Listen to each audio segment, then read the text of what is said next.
Itong cash flow quadrant, sobrang favorite ko 'to 'no. Nagkaroon ako nito ng audio talk ni Robert Kiyosaki 'no, nung time na talagang struggle pa ako sa business or hindi ko pa alam yung gagawin ko. Nakikinig ako niyan, nasa MRT ako, naalala ko pa that time. Sobrang inspired ako kasi pinakinggan ko si Robert Kiyosaki. So, I suggest check niyo po 'yan, may libro 'yan and may audio talk din kung gusto niyo makalibre, 'di ba? So, tignan natin 'no, yung 4 quadrants. Una is kapag empleyado ka pala, 'yan 'no. So, sabi dito, you have a job,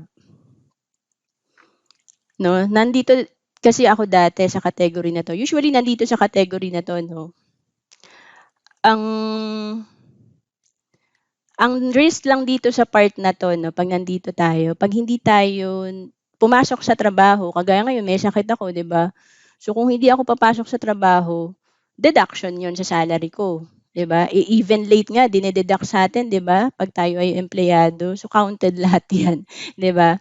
And, paano 'yun 'no? Paano 'pag nagkasakit ka for 1 month, 'di ba?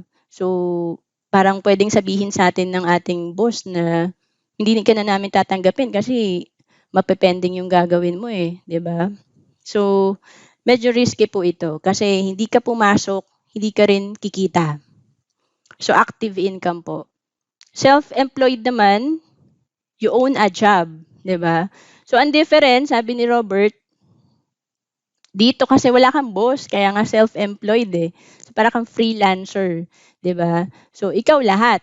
Ang risk naman nito, ikaw lahat. Ibig sabihin dito kasi medyo petiks ka kasi hindi ikaw nagbabayad ng aircon, may setup na, nandiyan na yung department, papasok ka na lang, sarili mo na lang yung dadalhin mo. Pero sa self-employed kasi, ikaw lahat magse-set up. Kailangan may office ka, kailangan meron kang mga empleyado kung gusto mong kumuha ka ng mga tutulong sa'yo or kailangan kailangan talaga magaling ka. Kasi, ikaw gagawa, eh, 'no?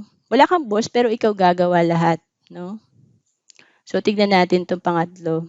So, dapat daw from these 2 quadrants ma-shift natin yung sarili natin dito sa third and fourth quadrant. So, become a business owner kasi 'pag business owner ka, you own a system and people work for you, 'no? So, dito 'yan sa IMG.